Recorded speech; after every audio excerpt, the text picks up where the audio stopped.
A biblical perspective on life, culture and current events. This is 2020 on Vision. Billy Graham studied the lives of past Christian leaders, and he concluded that sexual sin, financial mismanagement and pride caused many great leaders to fall. So as a result, Billy Graham built safety measures into his personal life and ministry, and he was able to finish his race and fulfill his calling with his integrity intact. Sexual issues and sin is still a major problem in the church today. And pretending that we have no problems or challenges in this area is not the answer. So today we tackle a difficult area that potentially can affect all of us, and if not dealt with properly, can become a snare in our lives. Our special guest, Sam Black, has written a book called The Healing Church, and he joins us today for this important conversation. Sam Black, welcome. It's an honor to be here. Thank you so much for having me. We're going to have a great discussion. We certainly are, Sam. Can we just ask, what state in America are you talking to us from today? I'm in the state of Michigan. Michigan. Now, you are an 18-year journalist as well as an author of a book. So I've got to ask you, Sam, what is the feeling in your state about the upcoming election between President Biden and the aspiring president-to-be Donald Trump? I'm a focused guy, and I focus on my lane. And getting involved in politics is not where I need to speak into. My focus is how can we help men and women? How can I use my voice to help men and women and teens find freedom from pornography? And there is a lot going on in our world that in the States. Do we feel a little perplexed? We sure do. But hey, God has us on task, on mission.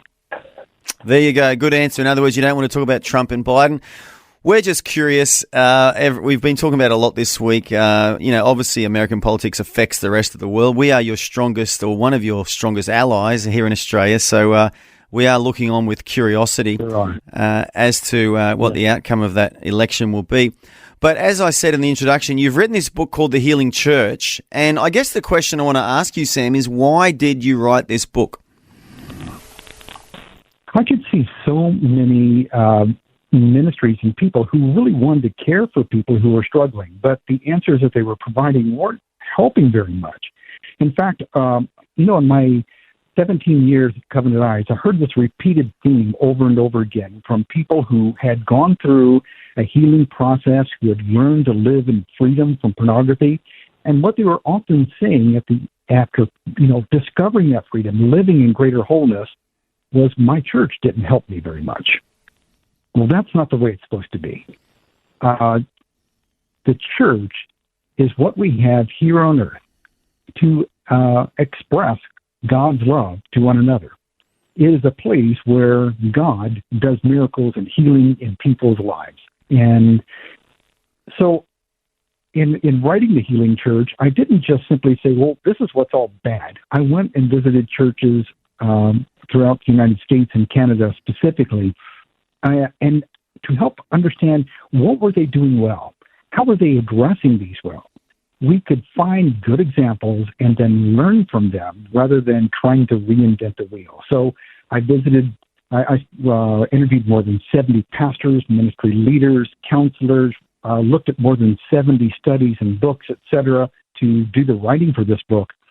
So the research was pretty intense. And what we come out with is, all right, here are some things that we're missing it. How can we begin creating meaningful change in people's lives?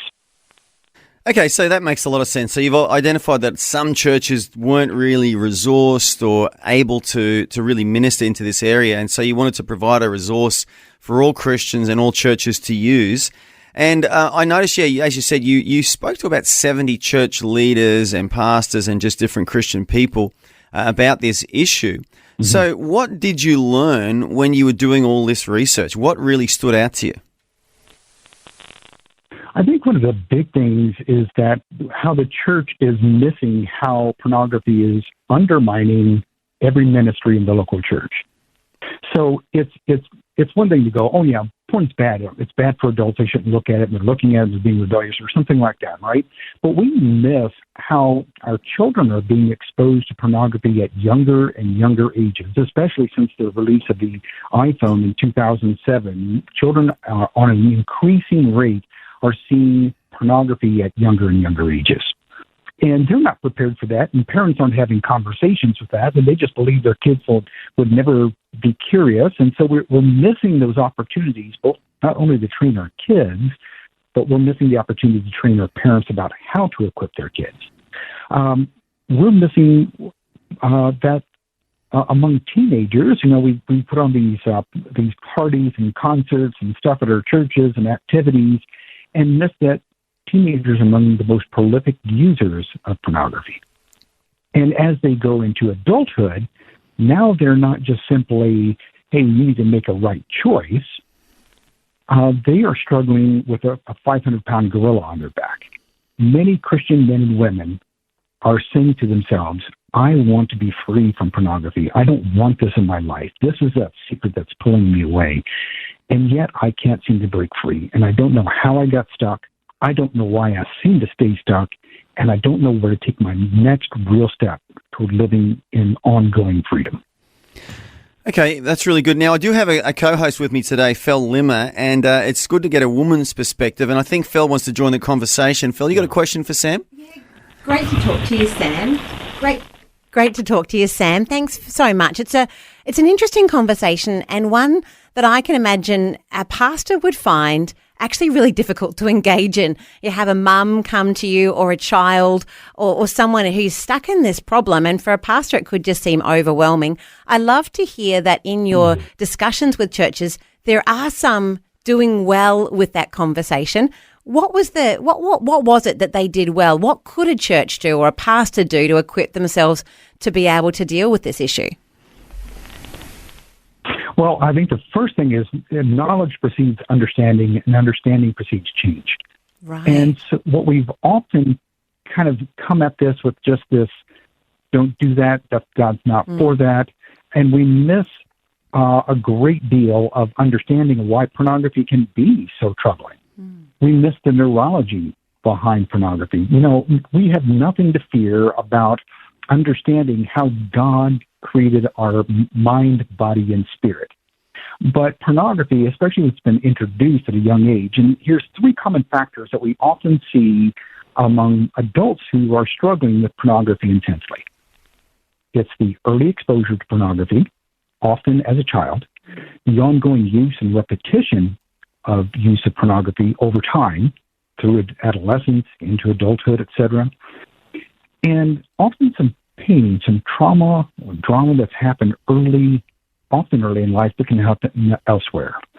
And there's become a learning exercise of when I feel unwanted, if I feel fear, if I feel anger, if I feel disrespected, I run to a self-soothing mechanism, and there becomes a connection between pornography and escape from how I feel, my moods, and so people are regulating their moods, anesthetizing their emotions with escapism. And that's why cross addictions are so common. So people can be struggling with pornography, but they're also maybe struggling with food or alcohol or drugs. And they can sometimes put away one thing, and then they begin picking up something else. So we don't just need to get rid of pornography. We need to learn to live in Christ's wholeness.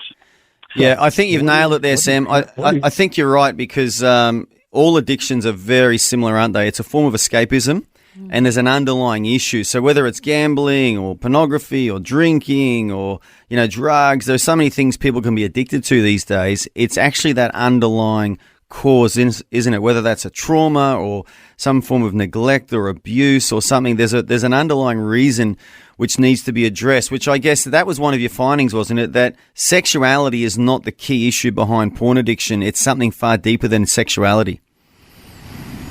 It is indeed. When we think about, I often like to call them whacks and lacks. And whacks are those things that were done to you. They're hurtful, maybe they're abusive, both verbally, physically, sexually abusive things. And then lacks are things that you should have received but didn't. a home is supposed to be a safe place for a child, and often kids just feel in the way, maybe, or I one of the opening men that I introduced in chapter 1, he was a child who was an accident, and in the marriage of his mom and dad, and he never heard his dad once tell him he loved him or that he was proud of him. His older brothers, who were about a decade older, he got attention, but no, he was just like sidelined, and he felt that lack of self-worth. And so pornography was just one of the ways that he could learn to self-soothe when he found self-doubt or didn't, felt bullied at school or what have you. Wow. I'm just thinking, Sam, because that is massive then. I'm just imagining a pastor who has this gentleman or this young man come to him now and say, hey, this is what's happening in my world. Maybe they've pinpointed, maybe they haven't, where it's come from. But that is a big challenge for a pastor who maybe done a couple of years of Bible school and they're out there now to help people and they've got the right heart. But what is the tool that you suggest they then use to be able to minister the love of God in that situation? Well, that's why I wrote this book called The Healing Church, What Churches Get Wrong About Pornography and How to Fix It. Yeah. Well, what's what's something from that book? That really is. Well, we want to do a couple of things. So first, again, we're talking about the understanding from everything from, I said mind, body, and spirit. I really mean that. That is, our body and our mind and our spirit are intertwined. They are not separate things. And so often in the church, we have addressed pornography from a spiritual level, which is good, but we're missing how God created us. So we miss how hard it is for a child who sees pornography, who's naturally curious, gets a shot of dopamine that gives them a spritz of something that feels good, and focuses the attention. Now, in God's design, all of this is beautiful, and it's intended for marriage. But pornography is not sex. It's a hijacking of what God created. So when we begin understanding the mind, body, and spirit perspective of how pornography invades and literally changes the neural pathways in the brain to crave it more and more, then that knowledge then allows us to create a way of escape. And that way of escape, over and over again, through the churches I visited, was a safe place with a safe process. So the safe place allows you to come as you are, but we love you too much to leave you the same. We are going to walk with you. We're not going to shame you. We're not going to tell you you need to get out. I interviewed some churches that were not safe, or interviewed some people who came from churches that were not safe. In fact, one had been an elder in his church, and he went to his board and he said, listen, I have been struggling with pornography. I will do whatever you ask, but I would like your help. I need, James 5:16 says, confess your sins to one another and pray for one another that you may be healed. And I don't know if we quoted that verse to him or not, but it's true. Their response to that was not only to ask him to leave the board, but never come back to the church. Oh, wow. That's not a safe place. And you know what? Jesus, when he approached the woman at the well, he didn't say, listen, you're not worthy for you to talk to me. Instead, he embraced her right where she was at.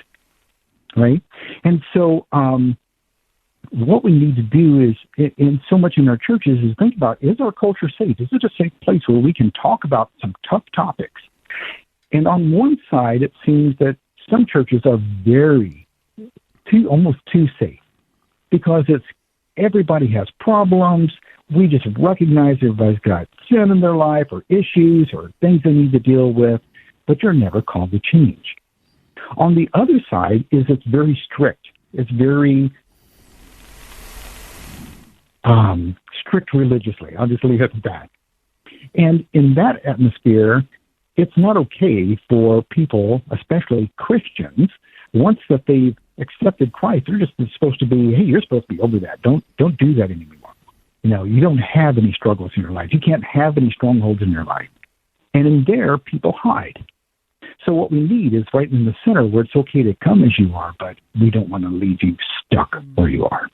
In that safe place, you also have a safe process, and that comes next. But let me pause for a minute.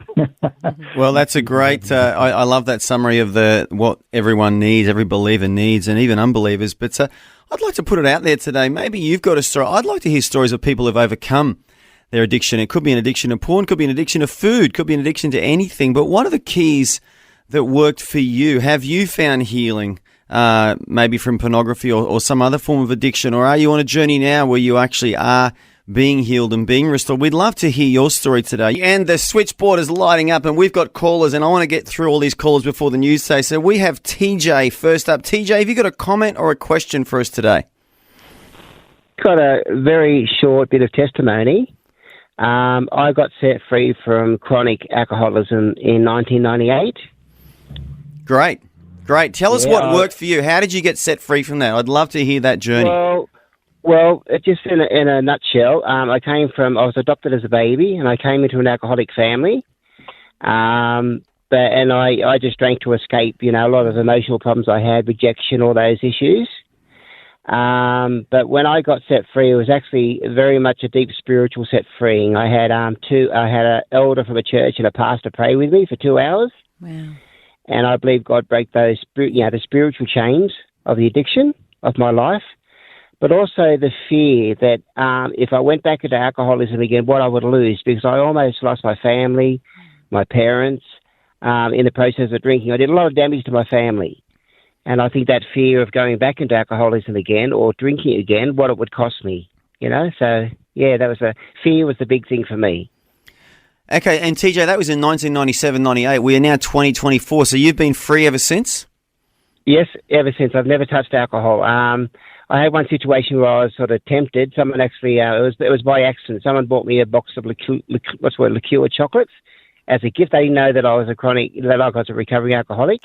And I had one night where I was feeling really down, and I looked at them and I smelt them, and I sat down as if I was about to take one, and I just, as if supernaturally, I felt someone say, no. I just heard a voice say, no, and I threw them on the ground, and that was that, So, but since then, I've never had that. I'm not drawn to alcohol. I could go to a pub and eat with friends and just have a glass of Coke. It doesn't bother me. Alcohol doesn't bother me. I try to stay away from it, but it just does have any effect on me. TJ, what a great story. Sam, I want to ask you, if someone's overcoming pornography, is it much the same? Do you treat them like Alcoholics Anonymous treat alcoholics, and they just say to them, you just cannot ever go near pornography again because you are an addict and it's just like your poison? Is that sort of part of the approach towards the end of being restored and healed? I think it is. I think, well, number one, you've got to admit you've got a problem with pornography, surrender it to the Lord, and then ask the Lord to bring Christian people on your pathway to help you get over it. Because a lot of those things, there's a spiritual, sometimes a family history, and there's chains that need to be spiritual chains or generational iniquity that needs to be broken off your life. So an underlying cause. Just hang on there, TJ. I just want to ask Sam though. Sam, is it very similar when you're helping people work through pornography that they have to almost be like an alcoholic with alcohol? They just can't go near it, they can't touch it, can't entertain the thought of looking at it ever again? Well, yeah, I mean, you want to the more you entertain those old neural pathways, the more you're going to crave it and want to go back for it. So, absolutely. But we also need to think about that edging behavior, right? I think it's important for us to think about what did Jesus say? And Jesus said if you looked on another person with lust in your heart, you committed adultery in your heart. So whether you might say, oh, that's pornography, and oh, this thing is okay because I'm just looking at swimsuits, whatever is causing you to lust, that's pornography to you. So you need to stay clear of all those things and take your thoughts captive as the Scripture teaches us. Yeah, love it, love it, love it. You know what, TJ, I'm just so encouraged by your story. It's genuine freedom. I mean, it's more than 25 years now. I want to thank you. So whereabouts in Australia are you from, TJ? I live in the central west of New South Wales. Give me a town, a nearby town. Well, just say Orange. Oh, Orange, I know. My dad was born in Orange. Good part of the world out there. It's a beautiful town. Well, I've been here for, that's the main reason why I moved out of Sydney, because I had to stay away from the group of people I was with. Yeah, the bad influences, But God's just blessed me. I've run various ministries, outreaching ministries. I'm pretty much a pastor, but I'm not in a church. So God's done a mighty work in my life, and, but having that, those chains of addiction, supernaturally ripped out of my life. Only Jesus can do that. He's the only one that can do it. You can try to do it in your own strength, but you'll fail. That's it, mate. And you get those nice cold mornings down there too. It's like an ice bath every morning in Orange, isn't it, in winter time? Well, you never get used to it, so... Good on you, TJ. God bless you, mate, and all the best for your ministry. And always call us, okay? You're always welcome to call us in 2020, but we really appreciate your call today. Great, thank you very much. Speak to you soon. See you, mate. Yeah, and you can call us too on 1-800-316-316. A couple of callers just dropped out a minute ago. Please call again. You are welcome. We want to hear your stories. Have you overcome an addiction? Have you overcome pornography? Are you on a journey now working through this issue of pornography? And Phil, have you come across anyone in the church who are female who have actually struggled in this area? Phil's a church leader, by the way, Sam. Yeah, no, and look, it's one of those things that my thought on this conversation is that you don't talk about it much at all at church. And when you have those 5 minutes where you say, how's your week been? Very rare does someone come up and say, actually, I've really had a hard week. I'm dealing with this, or there's a problem. Often I think we're almost encouraged not to have problems when we're talking through the church. So that's why this is of such interest to me, Sam, is that there's almost like a welcoming, hey, you know what? These are real issues that real people are dealing with. And as a church, we want to be there and support you. Is that your feeling, Sam? That's right. And, let me step back for a minute there. As you began talking about the impact on women, we're at Covenant Eyes, at covenanteyes.com. We are getting ready to release in September a brand new resource called Arise, and it's for women. Okay. And a 21-day detox to help them find scripture and biblical freedom from pornography. And we have currently a program called Strive, and you can learn about that at strive21.com. It's a free 21-day detox for men. And so we're going to be doing the same thing for women because we're seeing a massive increase among women who they're struggling with unwanted use of pornography. Wow, that's really interesting. And is that a recent trend, Sam? Has it ticked up in the last few years, the fact that females are also getting sucked into this? Even back in 2016, a third of women said they had Christian women, by the way, said they had an ongoing struggle with pornography. Wow. And it's increased dramatically since then. Well, because you think, Sam, I'm thinking of media. My kids are teenagers. And so we're aware of what their kids in their circle and are watching. And there is so much sexualized content in movies today, not always even with warnings for parents. I guess it's one of those issues that we can see it almost snowballing into the future as well. It's really good that the church needs to be equipped and resourced to deal with this. Absolutely.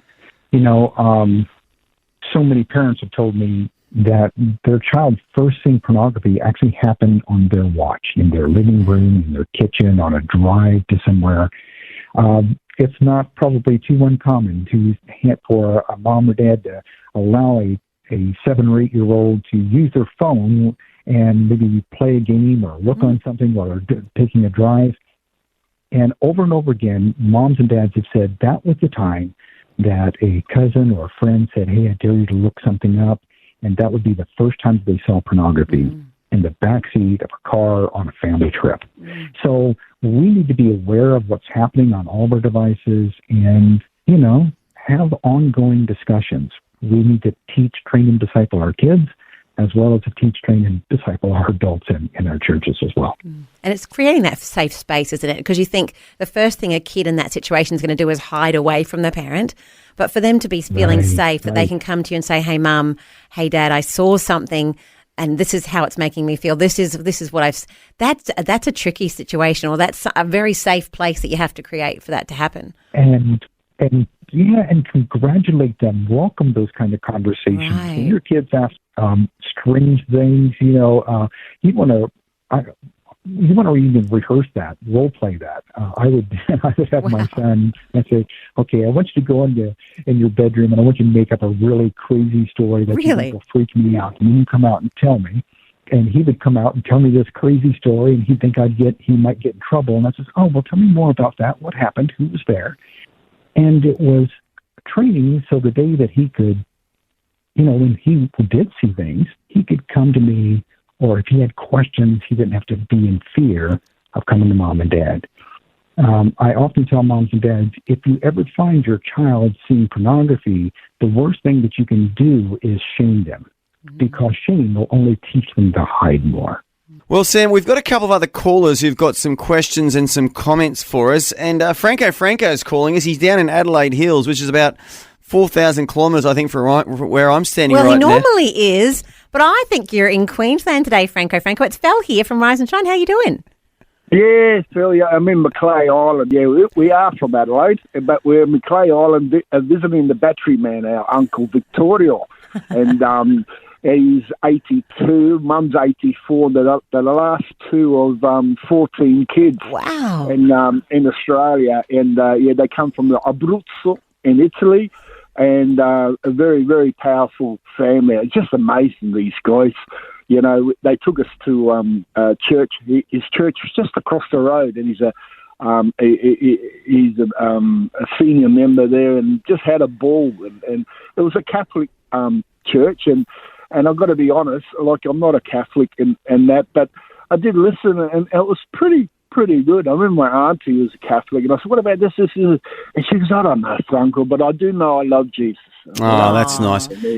Now, Franco, I got to cut to the chase here. We've got another caller on hold, and Sam Black has called us all the way from the United States. So, what is your comment or query about pornography and addiction today, Sam?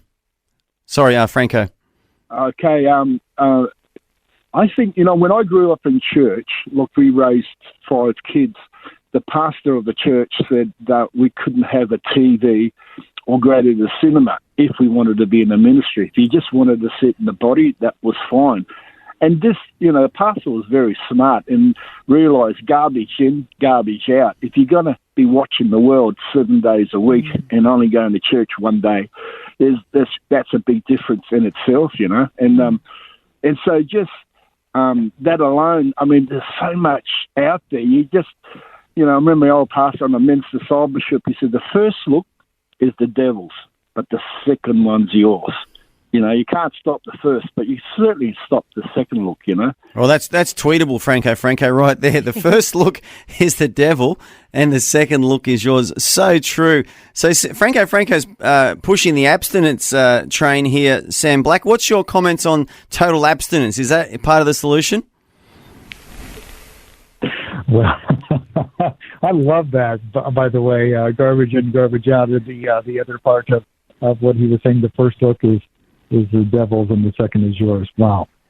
Well, I mean, Paul is pretty clear about, listen, let's go back to Proverbs where it says, guard the gates of your heart, for from it flow springs of life.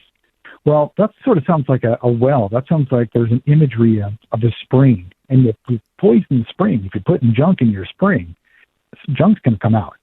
And so for certain, we want to do as much as we can in our lives, in our walk with Christ, to keep our hearts pure, not look on things that are ungodly. Not, as we go back, that standard that Jesus put up was pretty straightforward. If it's causing you lust, you're committing adultery in your heart. So don't just skate around going, no, that's not such a big deal, or that's not such a big deal, and then you're finding yourself more and more stuck. But we also need to protect our kids' eyes as much as we can. That's harder and harder today.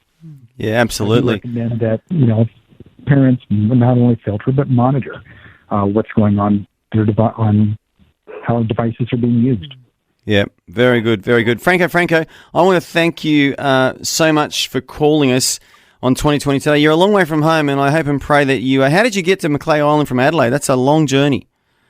Oh, yeah. We went through Broken Hill, Burke, Cobar, through the back way. Every night we pulled up at the parking bay and looked at the stars, and that was incredible. I got this old school bus I've converted. I've had for over a few years, and call it the Indian Pacific. We'll park in the parking bay, and the train went past, and it was the Indian Pacific, and he beeped his horn at us to say g'day. It was so cool, and just trying to create some beautiful memories. I like the way you went to prayer this morning. Give me a man that prays, I can trust, no problems. Yeah, I really enjoy listening to you, yeah. So you're on the right track, buddy. Yeah, keep going, mate. We need more Elijahs like you, eh? Yeah, well, Franco, you telling me you drove to Brisbane from Adelaide in a school bus? I drive from Adelaide. Yep. Okay, you know Adelaide down south, the great south. Yeah. But have you driven up here in a bus? Is it an old school bus, is it? Yeah, an old school bus. It's a 1986 that I've converted. It's 11 metres long, so it's got a full kitchen, bathroom, a laundry. It's very, very, very comfortable. Well, you need to bring it to our car park and we'll get a photo of it with you in it, okay? But just let us know when you want to come. Try and come around 8:30 or 9 o'clock in the morning one day. Phil will be there, I'll be there. We're going to come and get a selfie with you, okay? Yeah, okay, that'd be good. I was gonna call up today and bring some homemade pasta, and I've got this machine and bless his God. But I know Mandy's in Perth, DJ's in hospital. And have you heard anything about DJ? Is he going? He's fighting fit, mate. He's fighting fit. I'll tell you what, there are many pasta lovers here, Franco. So don't you be afraid to bring that pasta in on that school bus. And Franco, DJ should be almost out of surgery, I think now. So he was in there about 8 o'clock this morning. So we've been believing and praying for him all morning. So we'll be hearing from him later, I'm sure. Oh, okay, good. Yeah, really, that's really good news. Great. Yeah. He's like Rocky, mate. You can knock him down, but he always grabs onto those ropes and gets back up again. So DJ will be back, Franco. But you let us know when you can come in, okay? Bring that pasta, bring that school bus. We're taking selfies and we're eating pasta with you. But God bless you, Franco, and we'll see you soon, okay? Yeah, cheers. Thanks, Andrew. See you, Phil. Bye. See ya. Okay, so Sam Black, I want to ask you a question too. You obviously interviewed a lot of people about this issue of pornography and addiction, and in those interviews and in those conversations, what common themes did you find that really worked for people to help them walk out of this addiction? Right. So we talked about having a safe place, and you said something very when we were waiting for the news that people need friends. And the opposite of addiction is connection. The opposite of addiction is connection. And when you have a safe place and safe people who can walk you through a structured recovery, so that's why, Covenant Eyes provides some workbooks and other resources to help, because you need a pathway to get bored. Let me give you one that's very easy, that's free. It's called the Victory app by Covenant Eyes. If you do a search in your app store, if you're using a Google phone or an iPhone, the Victory app by Covenant Eyes. The Victory app by Covenant Eyes. I'm going to repeat that for our listeners. The 35 courses in there. Yep, the Victory app by Covenant Eyes. I'm actually searching for it right now as we speak. The Victory app, Covenant Eyes. There we go. And it's a free app. Love it. Victory by Covenant. Accountability, that's the one. 35 courses in there. There's 35 courses in there that walk you through, how did I get here? Why do I seem to stay stuck? How can I take my next step toward freedom? How can I be open and honest with my friend? How can I, as a friend, help my friend who's struggling? And so that's just one way that really helps you. When that structured recovery allows you to be held in place long enough for God to do his work. Because when I was struggling, I had built a cage of my own making. I built it block by block and bar by bar. And I needed someone else that could walk with me, who could, because, when things got tough, I wanted to go back to what was familiar. Even though I hated it, it was familiar. And what I needed was someone to say, okay, Sam, here's your next step for 24 hours. You're one day at a time to learn to live in freedom. And that as I coach guys today, when we get to their first 90 days, I take them out for a steak dinner. It's just one of my treats. Yeah. It's really, this is hard work. Creating those opportunities, not just to white knuckle through, but to learn to live and grow in freedom. And so I often encourage men and women as they are finding those first steps toward freedom to find rewards in their life, something they enjoy doing. Because you're not just retraining your brain for things that God is not for. He invented pleasure. He designed pleasure. He designed our bodies to have touch and sight and sound, all our five senses. He wants us to engage those into fun, enjoyable activities, which create, by the way, neutral neural pathways for living a godly life. Yeah, love it. And just for our listeners, we are still taking calls. A couple of calls have dropped out, so I'm not sure why, but you can call us still on 1-800 316 316. That's 1800 316 316. So the two keys so far you've given us, Sam, are number one, you need to be in a safe place. You need to find a safe church or a safe person to talk to. And number two, we all need friends. And I think it's so true, isn't it, Sam? And you come from a culture where the individual reigns supreme. And what I love about your history is that America has really esteemed the individual, and your nation was really built on the power of the individual, that everyone was, created equal before God, and everyone has an equal say in society, and it's a democracy. And so many individuals have risen up in America over the years, haven't they, and just achieved greatness in their lives. But I think the weakness in that culture is that if you're just on your own and you don't have a friend, a confidant, a trusted person in your life, it can get a little bit lonely when you go through that valley of the shadow of death, can't it, Sam?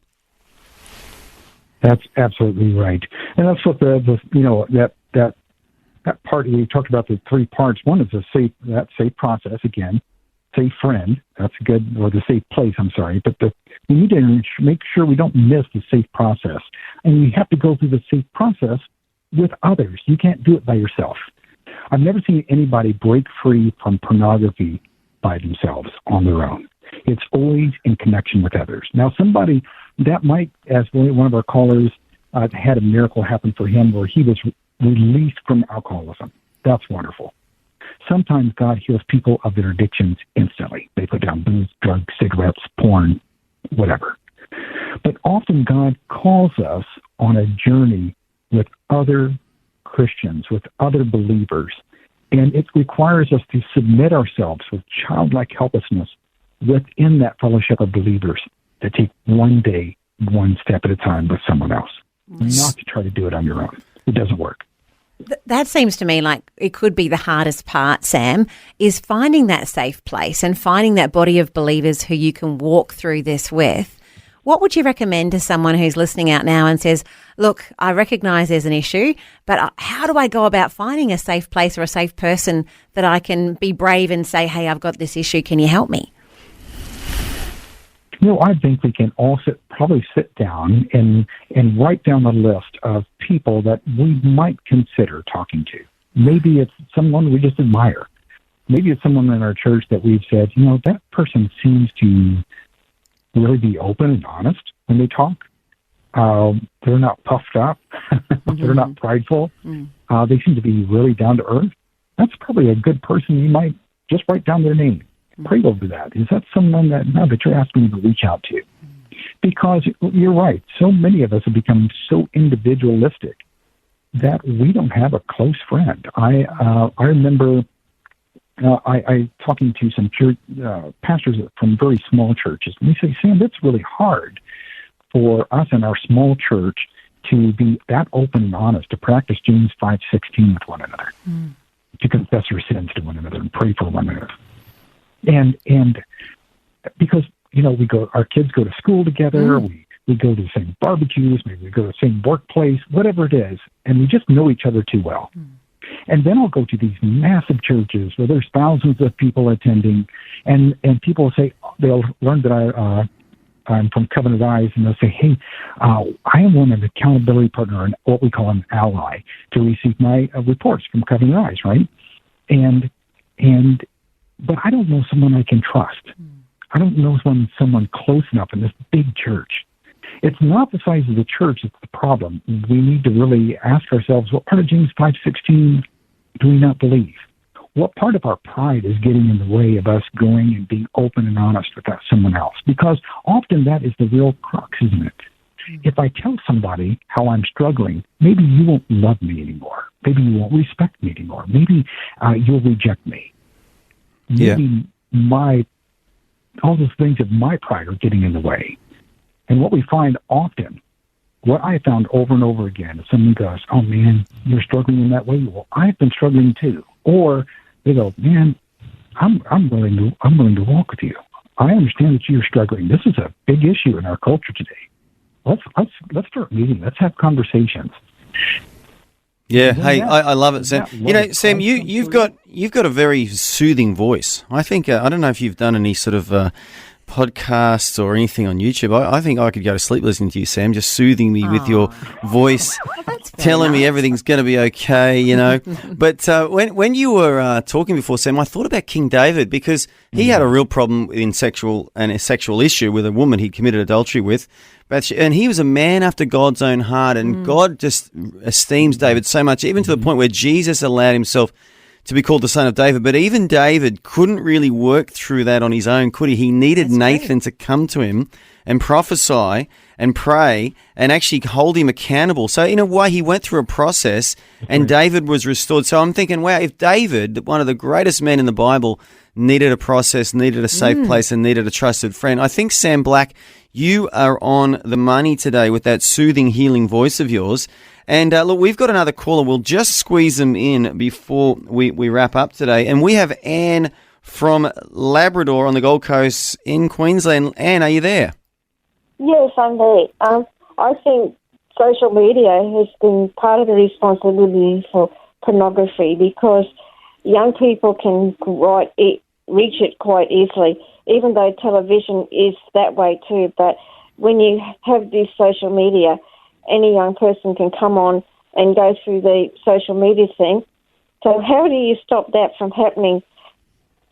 Sometimes there's nothing in the social media that might stop these young people from seeing these things, accidentally, but then also that it gets into their hearts that this is okay and stuff like that. So, yeah, absolutely. That is a really good question, Anne. And Sam Black, I'm going to ask you, because a lot of parents are listening to us right now across Australia. What is your advice? How do we keep our kids or protect our kids from social media?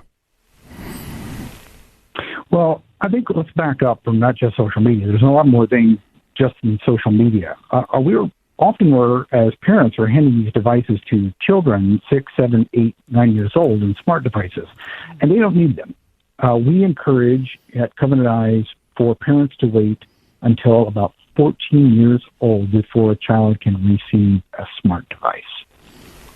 And there's a whole bunch of teenage tweens and young kids are really mad at me right now for saying that. But let's not throw all this media at them with the smart devices. Let's make sure we're able to monitor how devices are being used. And, even many of our schools aren't helping us out in that way. They're saying, well, they're there for learning, etc. But they're also not monitoring or filtering them sometimes. And we're just releasing our kids to all this media and content and pornography, etc., that their brains really aren't ready for. And there's like a super stimulus. Nico Turnbergen talked about this with the cardboard butterflies. And real butterflies would want to mate with these cardboard butterflies because they were more colorful and brilliant and bright. And they would ignore real butterflies. So the same thing happens to us with super stimulus when it comes to pornography, or even fast food or French fries. We're eating fattier foods. And so we shouldn't be surprised that kids are being lured in by the super stimulus of pornography, as well as teens and adults. It's an interesting issue. I think. In short, let's wait. Yeah, it's interesting, Sam. I know for my kids at school, they actually had to have an iPad at school from prep. So now our prep kids are given the device, and that's part of what we buy a stationery package. We buy them an iPad and they take it to school with them. And I know at the local school where my kids were, actually that became an issue, that kids through the school system were identifying images that shouldn't be and sharing them with their friends. And I actually know a number of families who were impacted by that. It was outside the family home, but then inside the school environment. And obviously the school did all it could to shut that down. But it's such a prevalent problem, even in our school system in so many places. As a parent, it can feel overwhelming trying to put those guardrails in place for your kids. Yeah, absolutely. Hey, Anne from Labrador, I want to thank you so much for your call. We're going to have to wrap up really shortly, but we really appreciate you calling in today, Anne. Okay, thank you very much. God bless. And Sam Black, you and your soothing voice, it's been such a joy to speak with you today. Phil is still wrestling with that statistic you read out before about 30% of American women in church are struggling with pornography. So that was a good seed you've sown there in Phil. She's going to do some more research about it. We're thinking, though, that the Aussie girls are little bit more, let's say, focused on the Lord maybe? Because we hope so, but it's something that I'm not familiar with. So if there is in Australia, it would be good to be aware so that we can be praying and helping. Obviously, there's a big need across the world for this issue to be considered in the church. So glad that we've got your resource to help point us in the right direction. And speaking of resources, Sam, I've just downloaded your app, and so if anyone ever says to me, hey, can you help me in this issue, I now have a resource to share with them, which I think is awesome. It looks like a great app, and it's called the Victory app by Covenant Eyes. If you want to find a resource either for yourself or a friend or a family member or someone you know, share this app with them. It's called the Victory app, supplied by Covenant Eyes. It's free in the App Store. Sam has also written a book called The Healing Church, and to find that book, and it's all about finding freedom from pornography, it has its own website, thehealingchurch.com. Sam, is there any other websites you want to promote today so people can tap into what you're doing? I think those two things are the most important things you can do right now is if you want to learn and you want to help your church grow, thehealingchurch.com. And you can actually download the introduction and the first chapter for free from that website. And then download the Victory app by Covenant Eyes. Free. Yeah, absolutely.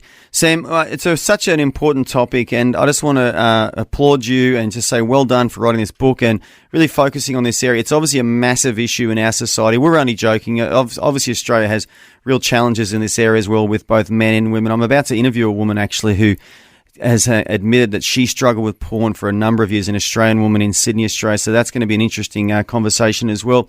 But Sam, I want to thank you so much for joining us today all the way from USA. And we hope and pray that your night goes well tonight and your week goes well. And more importantly, this book, The Healing Church, just gets into the hands of so many people and helps them find freedom and the victory that Jesus promised all of us. Neil, Phil, thank you so much for having me. Thanks for taking time to listen to this audio on demand from Vision Christian Media. To find out more about us, go to vision.org.au.